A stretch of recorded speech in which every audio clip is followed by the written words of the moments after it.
We begin to improve. We develop more strength. Again, like lifting weights, the first day we start lighter and the next day a little bit heavier, and we're going to move to stronger and stronger amounts till we're able to move our life in the direction we want as quickly as we can think it. That's our goal, to be able to use our personal power on a daily basis. Now, in order to do that, we've got to see what normally stops people from using their personal power. And that's the purpose of this tape. I want to share with you what I believe is the controlling force in all human behavior. What drives us? In other words, everyone could take action.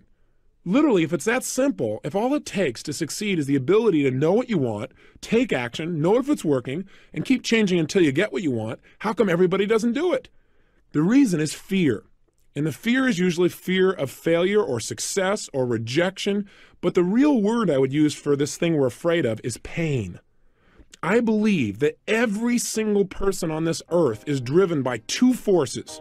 Number one, their need to avoid pain. And number two, their desire to gain pleasure. Those two twin forces are the drive behind all human behavior. So let me ask you a question. My guess would be this isn't the first set of self-improvement tapes that you've invested in your lifetime. Did you really use the last set you invested in? My hallucination is the answer is no, you didn't use them at least at the level you could have. And the reason I quote-unquote hallucinate that is I've found out the statistics show that less than 10% of the people who purchase tape programs ever listen to them in their entirety. That just blows my mind. Somebody's invested money, time, they wanted a result, but they didn't follow through. Or worse, they invested in a program and they listened to it and then they didn't use what they listened to. If there's anything that I'm going to try and push you to do as your friend and as your success coach, if you'll let me be that for you in this program, it's to get you to act on everything we talk about, to keep the ideas simple and focused, but get you to use them. See, you don't have to have a complicated idea to make a difference in your life. What you need are ideas that you apply. And that's what we're really going to go for 1,000% in this program. But the question is, how could somebody go to school? How could somebody go to a seminar? How could somebody read an excellent book and still not produce the results? So why didn't I follow through? I obviously wanted the results that I knew this book could give me. Why haven't you followed through on some of the things you know you really want? Why not? Why haven't you used your personal power and taken action? What has prevented you from taking action? And I would suggest to you it's what this tape is about.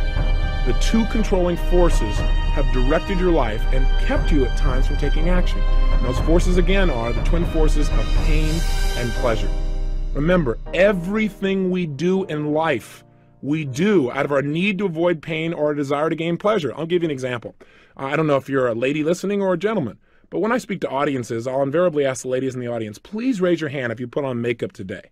Do you know that 90% of the audience will raise their hand? Many times 99. Now, think about that. Why do they put on makeup each day, or why do you if you're a lady? Why? Is it because you wake up in the morning and say, look in the mirror and say, God, I love this process? I doubt it very seriously. Why you put it on is for one of two reasons. You put on the makeup because in your mind you say, you know, putting on makeup makes me feel more attractive. So what is that doing? Why are you taking action? To gain pleasure. Or you might say, well, gosh, when I put on makeup, people think I'm more attractive. They feel more attracted to me, which again makes you feel good. It makes you feel a pleasurable type of feeling. That's why you do it. Now, some people wake up in the morning and that's not why they put on makeup. Some women wake up in the morning and they say, how come men don't have to do this? Right? But they still do it. Why? Because their brain says, well, if I don't put it on, somebody's going to say, what happened to your face? Right? And some people, of course, do it for a combination of the two. The point is, the only reason they put it on is to avoid pain and to gain pleasure. Some combination of those things. Hey, have you ever procrastinated? You say, what a dumb question. Of course. What is procrastination? It's the opposite of using your personal power. It's being immobilized. It's needing to do something and not following through. I call it the silent killer because it grows on you. It just kind of creeps along until pretty soon it's taking control of your life. Pretty soon you find yourself immobilized in a bunch of areas and you don't even realize it. You don't even notice all the freedom you've given up just because of procrastination. So what is it though? Why do we procrastinate? Why do we not use our power, which is what we talked about in the first tape? Let's figure out what stops us. The reason is when we procrastinate, it's because we think that taking action, whatever action we're putting off, that taking that action would be more painful than doing nothing or not taking action. That's the bottom line. In other words, by not taking action, now, where else do they affect you? Well, Let's take a look. Do you overeat? Some people say, well, I'm going to go on a diet. Yep, I'm just going to go out there and I'm going to starve myself and then I'm going to be real skinny. How often does that work? Now, I'd say slim and none. In fact, studies show that 95% of the people who go on a diet within 2 years have not only gained the weight back, but have also usually gained an additional 2 pounds beyond the weight they were on when they went on the diet in the first place. See, trying to create more pain in your life rarely works, because I got to tell you something. The need to avoid pain is biological. It's built into your nervous system. Why? Because it's a survival mechanism. And your brain is going to fight like crazy anytime it sees that you're asking it to do something that's going to lead to pain. So what do we need to do to change our eating patterns? What do we need to do so we get permanent weight loss and we have the physical health we want? Well, the first thing I would do if I were you is I'd find some of the foods that you're obviously addicted to. In other words, foods that you eat on a regular basis and you eat them in excess. Why do you eat them in excess? You go, well, because when I was growing up, these and these things happened to me. No, that's not true. There's only one reason you eat more food than you should, because it's pleasurable, because you like to eat that chocolate, because you think, could die of a chocolate, and you just go into a state where you got to have it. See, you associate deep, deep pleasure, and that's why you go for it. Now you say, yeah, but being fat is really painful. That's true. But the reason you ate the chocolate, because in that moment, what was more real to you? The pain of being fat or the pleasure of the chocolate? I would assume that it was the pleasure of the chocolate if you're overeating. So what we've got to do to make a change in our life is not go out and discipline ourselves, but to change what we link pleasure and what we link pain to. So what if you saw somebody that you were really attracted to and you wanted to be with them, you wanted to develop a relationship, but you didn't follow through? How come? Real simple, isn't it? Because you associated more pain to walking up and asking him for a date than not doing it. You thought, well, gosh, but if I could do it, I could have the pleasure. But which one was a more powerful motivating force? The pleasure of being in a relationship or the potential pain of being rejected? If you didn't follow through, I'm sorry to sound so simplistic, but let's talk about what really drives human behavior. And I think there are certain basic fundamentals that drive our behavior. And when we understand them, we can start to utilize them to change our life. And if we don't understand them, then what we do is we keep running up against the brick wall. Have you experienced that? Where you're trying to make a change, trying to make a change, trying to make a change, but it never happens. Why? Because your internal associations about pain and pleasure haven't changed. In other words, you keep thinking, if I do this, it's going to mean a ton of pain. And so you stop short. I mean, a classic example is in relationships. You know, a lot of people in life get this bug. They say, I want to be in a relationship. Why? Because they think being in a relationship would mean lots of what? Pleasure, love, happiness, security, being close, all those special feelings, spirituality, right? That feeling of oneness. Then they get in a relationship and they say, I don't want to be in a relationship, right?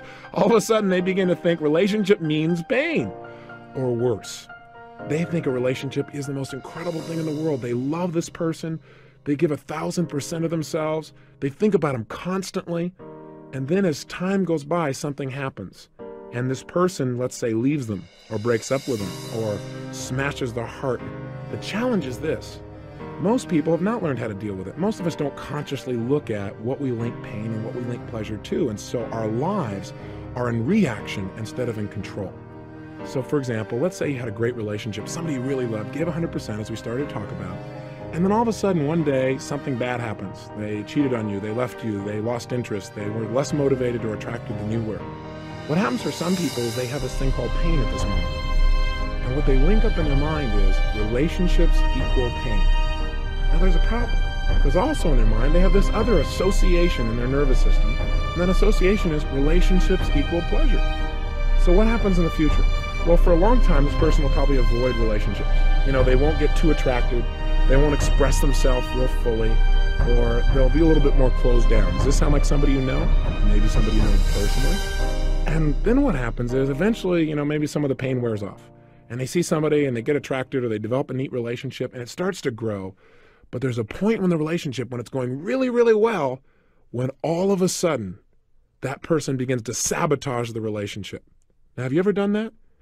Usually it's because inside your mind, something has happened and your brain's going, oh my gosh, I'm getting all this pleasure. But I know what's happening next. Relationships will equal pain eventually, so I better get out quick before the pain gets here. Now, I want you to realize that this idea of pain and pleasure doesn't just shape your emotional life or whether, for example, you smoke cigarettes or overeat or whatever the case may be, but it affects every aspect of your life, every aspect, big things and little things. Sometimes business people say to me, boy, this pain pleasure thing, this really affects my business, doesn't it? I said, affects your business, it's everything. It all comes down to people don't even buy the best product anymore. They buy the product they associate the most pleasure to and the least pain. All marketing is when you watch a commercial is them trying to get you to link pleasure to their product and pain to the competition. Management is understanding pain and pleasure. What drives somebody? Because if you want to motivate a human being, you've got to find out what already motivates them. If you want to influence them, you got to find out what already influences them. What do they already link pain or pleasure to? I'll give you an example. I worked with a gentleman. He was one of the first people that I took on as a private client. Now I have a group of people that pay me between $1 and $4 million a year to personally coach them. I don't say that to impress you, but I want to impress upon you, these people will not pay that kind of money unless they get real results. And this man was the first client I took on, was a man who made $500 million in one day, one of the top financial traders in the world. That's pretty amazing. But then he went through this challenge. And the challenge was he couldn't get himself to make any money. For almost 9 straight months, he was losing money. And so he tried everything to turn things around. And pretty soon, as you might guess, he linked major pain to trading because every time he traded, he'd lose. His old identity was he was the best in the world. So he hired me to come in because he was at the point where he literally couldn't get himself to go into the office because going to the office equaled pain. Can you imagine someone that good being that shut down in what I would call learned helplessness? And the man was really a genius. But his conditioning was taking over. So I came in and helped him to change this pain pleasure. I also helped him to evaluate and study him to find out what was he doing at his very best when he was the best in the world. What was he doing with his body, which we're going to teach you about, something called state and physiology in this program, the very things I did with him. What was he doing differently in the way he made decisions? How was he evaluating things? A lot of what this program teaches I did with him personally. And I began to turn him around. And most importantly, get him to link massive pleasure to trading along with making sure he was using the right principles. You can get all pumped up and excited and link pleasure and do the wrong thing. So by a combination of those aspects, within less than 12 months of coaching him, and I did this seeing him once a month and then talking to him about once a week on the phone and daily through faxes, he made more than $100 million, turned things completely around and developed momentum again. So I just want you to get, this is really important for you if you're in business, as well as important for you in your personal life. And also it doesn't matter how tough things are. I dealt with a woman a couple of years ago who had 152 personalities, and she started splitting in the middle of my seminar. And in 45 minutes, I was able to help her to integrate herself.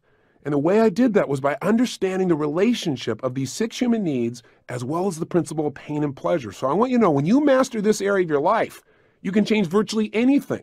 And you've got to master it around the area of learning.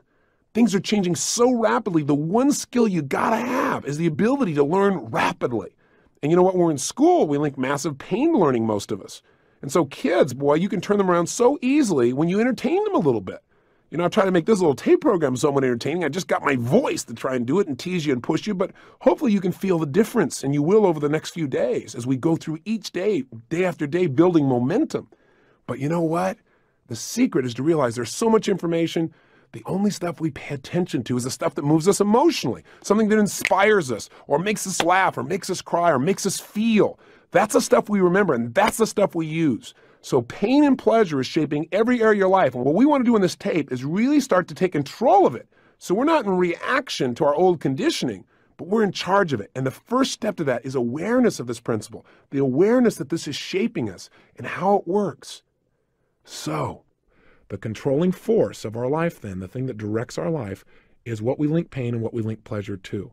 Think about it. Advertisers know all about this, don't they? Advertisers know that if we're going to get people to take action, to use their power to buy things, we got to get them to associate pleasurable feelings to our product or show them how they can eliminate some pain they already have by buying our product. Think about it. Isn't that what they really did in those old AT&T commercials? AT&T tried to give you the pleasure and the pain. What'd they do? They didn't come on with a commercial and say, listen, I know you miss your mother, call her. No, no, no. First, they took out a big knife and they stabbed you in the chest with it, right? They came out there and they showed this poor old lady saying, gosh, my son hasn't called me in forever. I miss him. He probably doesn't even love me anymore. Oh my gosh, I'm being left alone. So all the grandmas in the world start to feel pain because they realize their son hasn't called them in at least 15 minutes. On the other side, right, here's the sons out there in the world and or daughters who are watching this going, guilt, guilt, oh gosh, I've been busy, oh gosh, I need a call and everything else. And pretty soon what happens is, in the same 30 seconds after making you feel all this pain for not calling, they then show you that by calling, you'll get what? Pleasure. How does it work? In the same 30 or 60-second commercial, what happens is the son picks up the phone and calls mom, and she smiles. Oh my gosh, he does love me. And she smiles, and the music comes on behind it, and he's smiling, and there's an incredible bond and connection. You just feel your heart opening, and at the end of it, they say, don't let your family drift away. And what's happened? In 60 seconds, they've gotten you to link to their product, a way to avoid pain, plus they stirred up some of your pain, made you hurt a little more so you're more motivated, and simultaneously showing you how you can heal it and get pleasure just by picking up this little device that's nearby that they'll make money if you take action on. Now, I'm not against it because I think it's a great tool, but I want you to realize it's a pain-pleasure commercial. And then there was Citibank Visa, right? It's interesting to see what Citibank used to motivate people versus, say, American Express and what they used. They both had two classic commercials. In the Citibank commercial, there's a dark background, and a man comes on, and he's got a lot of pain. And he says, yeah, I got the phone call. It's 4 o'clock in the morning. My father was having a heart attack. I had no money. Then all of a sudden it comes on, and the Citibank lady comes on with a smile and says, you know, we heard about his problem. And she said, we wanted to help. He called us. He told us what he needed the money for. We gave him the credit. Goes back to the man. Yeah, because of Citibank, I was there. I was there at my father's hospital bed, thanks to Citibank. People who care. Now, what's the implication here? Well, if you want to solve the pain in your life, just get a Citibank Visa, and they'll handle it. You need more money? Hey, just call. They'll handle it. They understand. Well, that's an interesting way of looking at things. So how can we use this understanding of the controlling force? How can we use the understanding that pain is a greater motivator than even pleasure? Well, the way to use it is to begin to understand that in any moment in time, our reality is based on whatever we focus on. That is, at any moment in time, whatever you focus on is what's most real to you. For example, if you're looking at that piece of chocolate and you think about eating the chocolate and you just let your mind flow based on its old associations, it might say, yumbo, it's time to eat. You might immediately get that pleasure feeling. And as long as you focus on the pleasure you're going to get, and that is your primary focus, and that's what's most real to you, then you're going to be drawn towards the chocolate. But haven't you also had times where you didn't eat the chocolate? Or you didn't eat something that normally you're kind of addicted to? Haven't there been times when you've stopped yourself? How have you done that? The answer is you changed your focus, and you focused on the pain you probably would experience or the pleasure you would get by not eating the chocolate. So what you did is, instead of just thinking intellectually, well, yeah, not eating the chocolate will make me thinner, you literally focused on, hey, I'm going to be going to this particular ball and I want to look like $1 million. I want to feel strong. If I eat that chocolate, I'm going to feel lousy. I'm going to feel bloated. I'm going to feel heavy. So you began to focus on all the pain plus all the pleasure you'd get by not eating it. And your behavior changed. Isn't that true? If you've ever stuck to a diet, for example, isn't it true that the way you stuck to it is one day you finally got to the point where you'd had it? You said, look, I looked in the mirror one day, or somebody said something to you, or you noticed that you were just feeling sloppy and tired, and you went through what I call threshold. Threshold is when you experience so much pain you said, I've had it. That's it. No more. And then you begin to find a way to change it. Well, I believe that you can do this with anything at any moment in time, and I know you can. All you got to do is control your mental focus. So if you want to change your behavior, you must focus on how not doing something is going to be more painful than just going for it. In other words, link not taking action as being more painful than just doing it. Just the way we talked about with procrastination, do it to yourself up front. Don't wait till life puts you in a pressure situation where you feel like you have to do something. Does that make sense? So how can we use this in other areas of our life? Do the same thing. You want to connect with somebody, you want to make sure you communicate with them, then think about, if I don't do this, I know I feel busy, I know I feel overloaded, but if I don't call them here on their birthday or on Easter, how's it going to make them feel? How am I going to feel? You know, that would be painful. If I just made the call and I connect with them and they feel appreciated, how's that going to make me feel? Pleasurable. Use pain and pleasure instead of having pain and pleasure use you. That's the secret to success. You do that and you're in control of your life. You don't do that and life controls you. And unfortunately for most people, life controls them. So let's change it. And in the next tape, we're going to talk about specifically how to change what we associate pain and pleasure to. But step number one is just getting clear that this is the controlling force of your life. If there's anything you want to do and you can't figure out why you're not doing it, there's a simple answer. You link more pain to doing it than not doing it. Hey, if you don't have enough money, for example, I know that's an issue for a lot of people. It was for a good deal of my life. If you don't have money, there's only one reason. You link more pain to having more money than to not having it. Now you say, okay, Tony, you've been okay up until now. Now you've gone over threshold. I don't buy that theory. Hey, I wouldn't have bought it either, but it's true. I got to tell you something. You're an intelligent person. You have the ability to produce results. You had enough personal power to make a phone call, put your money on the line, and now you're following through and listening to it. You're in that top 1/10 of 1%, literally. I mean, you aren't just somebody who's just hanging out. You're willing to do something about it. Even with all of that, your ability to follow through, if you don't have the money that you want in your life, imagine motivating your life as being a scale, if you would. And on one side is pain and the other is pleasure. And your brain is always weighing, if I take this action, what's it going to mean? More pleasure and less pain, or more pain and less pleasure? If you're not following through, it's because you've got that scale weighted in the opposite direction as it needs to be. And if you're going to change your behavior and use your personal power, then you've got to change what you associate pain and pleasure to. If you're sabotaging your success in any area of your life, it's exactly the same reason. You're having what I call approach avoidance. That is, you have a mixed set of associations about pain and pleasure. As I gave you the earlier example, in a relationship, I want to be in a relationship. It'll mean pleasure. But then you get into it and you start to notice some things and your brain says, oh, it might end. It might mean pain. And so you start to make relationships work and you sabotage them. You may do the same thing financially. I want money because money will mean for me maybe more freedom, or I could give to my friends, or I could buy my kids something, or I could travel the world, or I could learn something new, or I could hire this best coach in the world to do something for me. And yet at the same time, your brain's going, yeah, but then I'll get judged, or yeah, I'll have to give up all this stuff, or I'll have no time with my family and all this pain. And so you don't follow through and you begin to sabotage financially. If you're going to change that once and for all, forever, you've got to right now decide that you control the focus of your mind. And that if you're not following through, all you have to do is focus on what's the pain I'm going to have if I don't do this. Most of us focus on, well, what will be the pain if I take action? And we keep ourselves from using our personal power. Your focus has to be, what will be the pain if I don't do it? What will be the ultimate price if I don't follow through? What will it cost me emotionally, spiritually, physically, financially, in my life? What will happen to the juice and passion of my life if I don't follow through? If you start asking those questions, you'll be able to motivate yourself. And when we get into the goal setting workshop in this program, you're going to find that I'm going to show you not only how to set goals and find out why. So let me give you an assignment. And then tomorrow, we're going to show you how to make changes rapidly. But let's make some changes right now, okay? Take out your journal. I want you to write down 4 actions that you need to take in your life that you've been putting off. Now, I know you made some decisions a day or so ago, but I want you to look at 4 more things. What are 4 actions that you need to take? Maybe you need to lose some weight. Maybe you need to stop smoking. Maybe what you need to do is need to make a phone call you haven't followed through on. Maybe it's initiating a new job interview for you.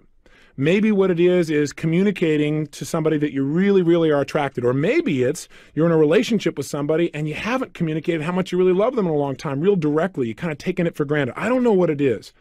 But I want you right now to write down what are 4 actions that you could take immediately that you've been putting off. You know you should take, but you haven't done it. Again, make these 4 different than the ones you already did yesterday. Don't go, well, I did 2 of them yesterday, so that means I'll have to do 2 more today. No, remember I said each day we're going to do a little more? We're going to increase the weights. We're going to develop more muscle, more will, more power. That's what we're doing right now. So you're going to write down 4 new actions, right? 4 simple actions that you're going to take. And then what I want you to do is I want you to be honest with yourself.